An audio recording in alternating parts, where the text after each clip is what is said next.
Hello everyone, कैसे हैं आप सभी। My self Sunil Kumar, Ujjwal Deepak study channel पे आपका एक बार फिर स्वागत है। हम डिस्कस कर रहे थे कंपनी अकाउंटिंग, जिसमें हमने इंट्रोडक्शन के 2 पार्ट को डिस्कस कर लिया था। आज मैं आपको बताऊंगा, कंपनी की टाइप भी हमने पढ़ ली थी। आज मैं बताऊंगा कि कैसे एक पब्लिक कंपनी अपने शेयरों को इशू करती है। उसके कुछ ट्रांजेक्शन्स हैं हमारे पास, एंट्रियां हैं। एक कंपनी के पास कौन कौन सी कैपिटल होती है वो मैंने आपको पहले बता दिया था। मैं एक बार दोबारा से फिर रिपीट कर देता हूं। सबसे पहले मैंने आपको बताया था ऑथराइज कैपिटल।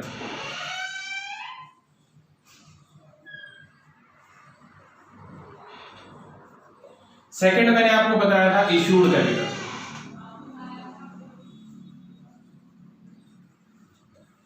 थर्ड मैंने आपको बताया था सब्सक्राइब कैपिटल।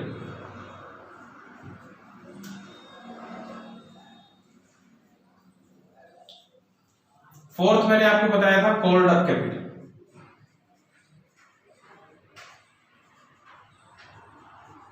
और लास्ट मैंने आपको बताया था पेड अप कैपिटल।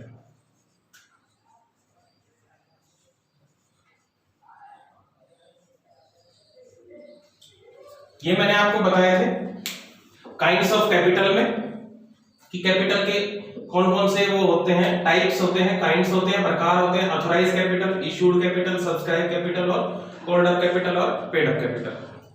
शॉर्ट में हम एक बार बात कर लेते हैं। ऑथराइज कैपिटल क्या होती है? एक कंपनी के आर्टिकल ऑफ एसोसिएशन में जो कैपिटल मेंशन होती है, मेमोरेंडम ऑफ एसोसिएशन में जो कैपिटल मेंशन होती है, उसे हम ऑथराइज कैपिटल के नाम से जानते हैं, जो कि आरओसी द्वारा निर्धारित होती है किसी भी कंपनी की। ये हाईएस्ट कैपिटल होती है। इससे ज्यादा कोई भी कंपनी आम पब्लिक में अपनी कैपिटल को इंट्रोड्यूस नहीं कर सकती। सेकंड आता है issued capital.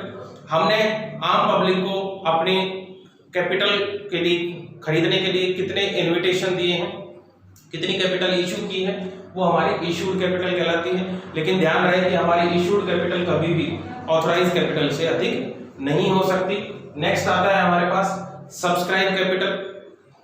Subscribe capital issued capital का ही एक पार्ट है। जो कैपिटल हमने आम पब्लिक के लिए इशू की है, इन्विटेशन जिसके लिए निकाले हैं, उसमें पब्लिक ने कितनी कैपिटल को खरीदा है, जिसको हमने आम पब्लिक को अलॉट किया है, वो हमारी इशूड कैपिटल कहलाती है।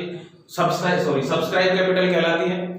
सब्सक्राइब कैपिटल में से हमने कितना पैसा आम जनता से मांग लिया है, वो हमारी कॉल्ड अप कैपिटल कहलाती है। और जो पैसा हमने आम जनता से मांगा है, उसमें से आम जनता ने कितना पैसा हमें पे कर दिया है, उसे हम पेड अप कैपिटल कहते हैं। ठीक है, तो कैसे एक कंपनी, एक पब्लिक कंपनी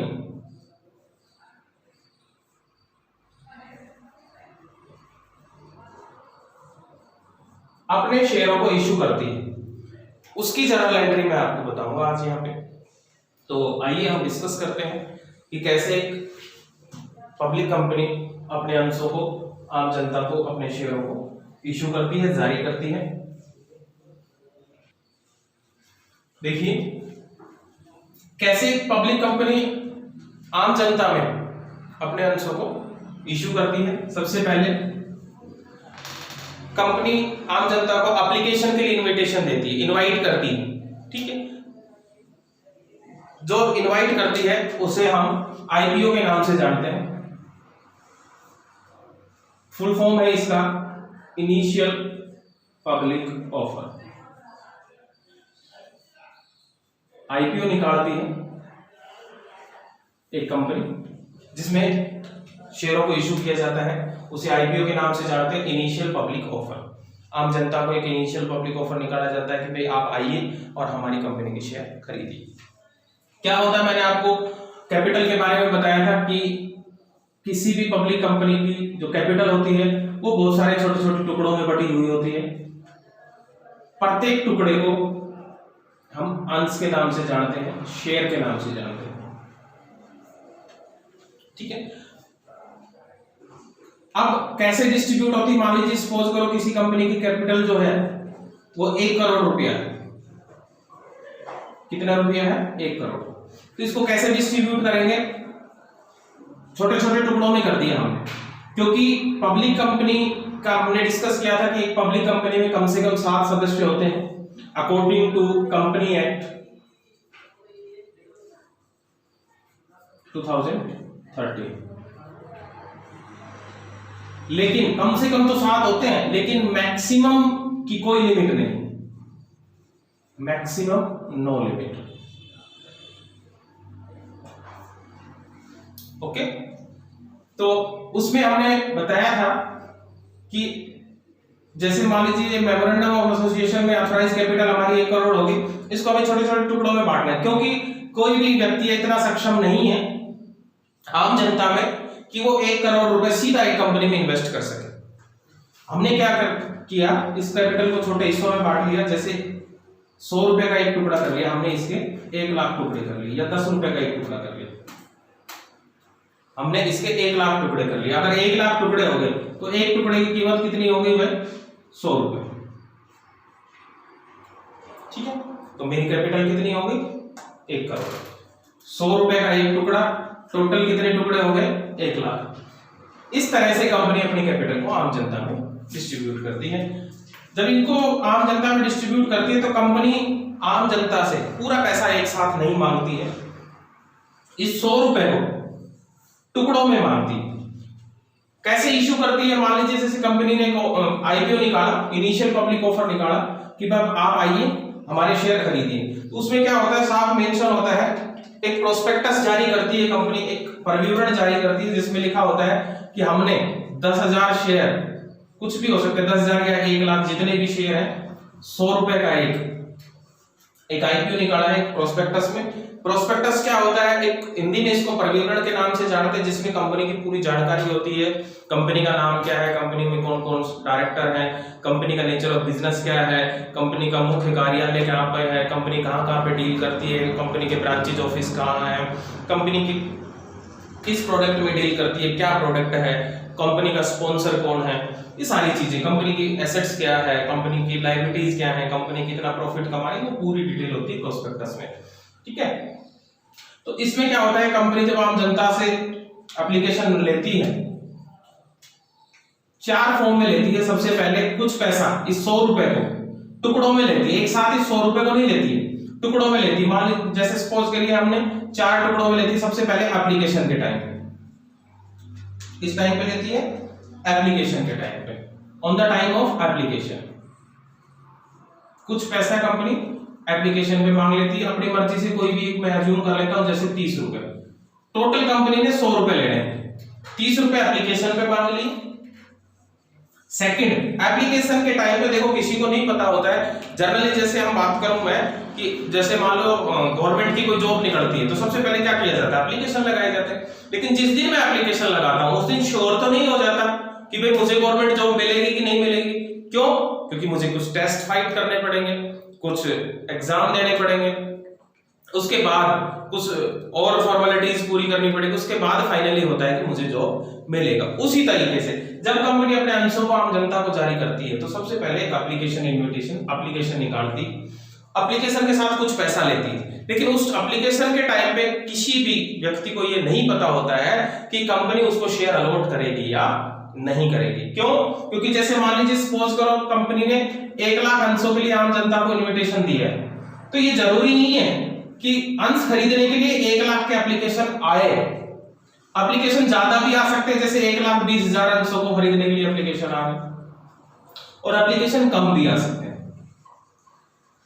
जब एप्लीकेशन ज्यादा आते हैं तो उसे हम ओवर सब्सक्रिप्शन के नाम से जानते हैं, और जब एप्लीकेशन कम आते हैं उसे हम अंडर सब्सक्रिप्शन के नाम से जानते हैं। लेकिन मैं आपको बता दूं, कंपनीज एक्ट 2013 के अकॉर्डिंग कोई भी पब्लिक कंपनी अपने इशू का जब तक 90% एप्लीकेशन प्राप्त ना कर ले, फिर मैं रिपीट कर रहा हूं, अकॉर्डिंग टू कंपनीज एक्ट 2013 कोई भी पब्लिक कंपनी अपने टोटल इशू का 90% एप्लीकेशन प्राप्त ना कर ले, वो अपने अंशों को सब्सक्राइब नहीं करवा सकती। अगर 90% अंशों के लिए एप्लीकेशन आए हैं तो ही वो पब्लिक कंपनी अपने अंशों को आम जनता को अलॉट करेगी, जिसको हम अलॉटमेंट के नाम से जानते हैं। और अगर ऐसा नहीं होता है 90% से कम के लिए एप्लीकेशन आते हैं। इसके लिए एक टाइम होता है 30 डेज का, 30 दिनों के अंदर अंदर। 30 दिन की बात कर रहा हूं मैं, 1 महीने की बात नहीं कर रहा। 30 डेज, 30 दिनों के अंदर अंदर अगर 90% एप्लीकेशन नहीं आते हैं टोटल इशू का, तो अलॉटमेंट नहीं होगा और कंपनी को उन सभी एप्लीकेशन का पैसा वापस करना होगा जो कंपनी के पास आए हैं। अगर 30 दिन से लेट करती है तो कंपनी को 14% की रेट से उन एप्लीकेशन होल्डर्स को इंटरेस्ट भी पे करना पड़ सकता है। इसके बाद अलॉटमेंट होगी। 90% में मान के चल रहा हूं कि इससे ऊपर एप्लीकेशन आ गए या 90% आ गए। सपोज करिए यहाँ पे फिर कंपनी ने 25 रुपए मांग लिए या 20 रुपए मांग लिए। जैसे अलॉटमेंट करते हैं तो अलॉटमेंट के टाइम पे कंफर्म हो जाता है कि अब मैं एक कंपनी का शेयर होल्डर हूं। ठीक है, जैसे शेयर होल्डर क्या है, मतलब अंश मींस शेयर होल्डर, शेयर को होल्ड करने वाला शेयर होल्डर। ठीक है, जिसको हिंदी में हम अंशधारी भी बोलते हैं, जिसने अंशों का धारण किया हुआ है। अंशधारी क्या बोलते हैं, अंशधारी, जिसने अंशों का धारण किया हुआ है। शेयर होल्डर जिसने अंशों को, शेयरों को होल्ड किया है, शेयर होल्डर कहलाएगा। ठीक है, अब देखिए कंपनी का जो शेयर था वो कितने रुपए का था भाई, 100 रुपए का। कंपनी, मैंने आपको बताया था कंपनी टुकड़ों में पैसा मांगती है। 30 रुपए एप्लीकेशन के टाइम पे मांग लिए, 20 रुपए अलॉटमेंट के टाइम पे मांग लिए। उसके बाद कंपनी कॉल करती है, क्योंकि अब यहां से फाइनल हो गया कि कंपनी के शेयर होल्डर कौन कौन है। शेयर होल्डर का और कंपनी का एक रिलेशन होगा। मैंने आपको अपने लास्ट वीडियो में बताया था, जब मैंने आपको डिफरेंस समझाया था, difference between equity share and preference share, equity share and preference share. उसमें मैंने आपको बताया था कि जो इक्विटी शेयर होल्डर होते हैं बेटा, वो कंपनी के एक्चुअल मालिक होते हैं, वास्तविक स्वामी होते हैं। ठीक है, तो अलॉटमेंट के बाद ये कंपनी के एक्चुअल वास्तविक स्वामी हो जाते हैं। उसके बाद जो संचालक मंडल होता है वो इनसे कॉल करके पैसा मांगता है, जिसको हम फर्स्ट कॉल के नाम से जानते हैं। क्योंकि अलॉटमेंट के बाद पैसों के लिए पहली बार कॉल की गई है, इसलिए इसको फर्स्ट कॉल के नाम से जानता है। सपोज करिए 25 रुपए मांग लिए, मुझे 100 रुपए पूरे करने हैं। कितने रुपए पूरे करने हैं, 100 रुपए। ठीक है, उसके बाद कुछ पैसा कंपनी को फिर जरूरत पड़े तो और मांगते हैं, जिसको आप सेकंड कॉल कह सकते हो। या फिर सारा पैसा अगर मांग लिया है, सपोज करिए देखिए 30 यहां मांग लिए, 20 यहां मांग लिए, 25 यहां मांग लिए, टोटल कितने हो गए भाई, 75 हो गए। ठीक है, तो बचे 25 और मांग लिए, तो आप इसको सेकंड एंड फाइनल कॉल भी कह सकते हो। और अगर फिर भी कुछ पैसा बच जाता है, मान लीजिए कंपनी ने यहाँ पे 10 रुपए मांगे एक शेयर होल्डर से, ठीक है, एक शेयर पे 10 रुपए मांगे, तो अभी भी 15 बच गए। तो फर्दर हम आगे भी जा सकते हैं फाइनल कॉल पे, इसमें जा सकते हैं फाइनल कॉल पे 15 रुपए। हमें टोटल 100 रुपए पूरे करने हैं। ओके, लेकिन कुछ कंपनियां क्या करती हैं, इस पैसे को बचा के रखती हैं। किसके रूप में, रिजर्व कैपिटल के रूप में। देखिए आपने जब फाइनल अकाउंट पढ़े होंगे पार्टनरशिप के, या आपने सोल प्रोप्राइटरशिप की अकाउंटिंग पढ़ी होगी, तो वहां आपने एक टर्म पढ़ी होगी कैपिटल रिजर्व।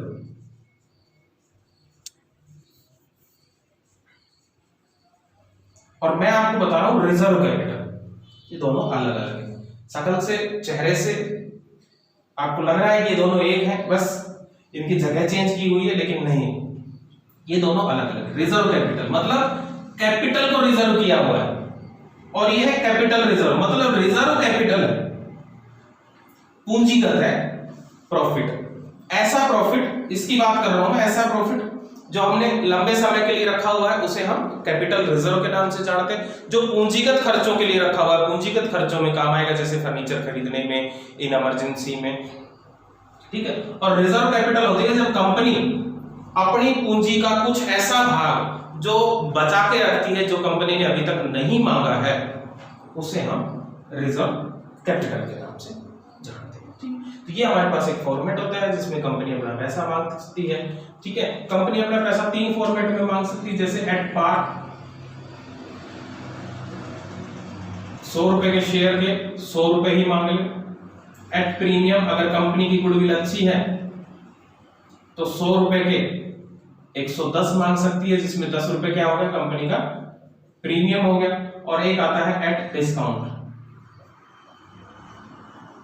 जैसे 100 रुपए के 90 रुपए, ठीक है, जिसमें 10 रुपए क्या हो गया डिस्काउंट। लेकिन मैं आपको बता दूं, जब से हमारे देश में कंपनीज एक्ट 1956 रिमूव हुआ है और कंपनीज एक्ट 2013 आया है, तब से सार्वजनिक कंपनियों के लिए अपने अंशों को डिस्काउंट पर इशू करने के लिए कंपनीज एक्ट 2013 रोक लगा दी है इसने, कि कोई भी कंपनी जो पब्लिक है वो अपने अंशों को डिस्काउंट पे इशू नहीं कर सकती, सिवाय स्वेट इक्विटी शेयर के।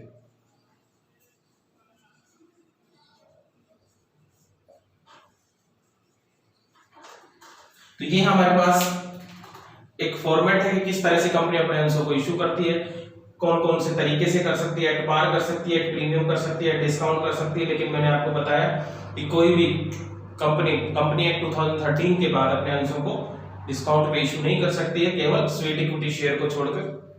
नेक्स्ट वीडियो में मैं आपकी इसको एंट्री बताऊंगा कि किस तरह से हम शेयरों को इशू करते हैं, तो एप्लीकेशन पे कौन कौन सी एंट्री की जाती है, अलॉटमेंट पे क्या एंट्री की जाती है, फर्स्ट कॉल पे क्या एंट्री की जाती है, सेकंड कॉल पे क्या एंट्री की जाती है, फाइनल कॉल पे क्या एंट्री की जाती है। अगर क्वेश्चन में कंपनी ने जो शेयर हैं वो प्रीमियम पे इशू किए हैं तो प्रीमियम के कंडीशन में कौन सी एंट्री करेंगे। डिस्काउंट का मैंने आपको बताया, डिस्काउंट पे अब कोई कंपनी अपने अंशों को जारी कर ही नहीं सकती है, ठीक है। एट पार का भी बताऊंगा कि कैसे एट पार में शेयरों को इशू किया जाता है। ये है हमारे पास कि कंपनी कैसे अपने अंशों को जारी करती है।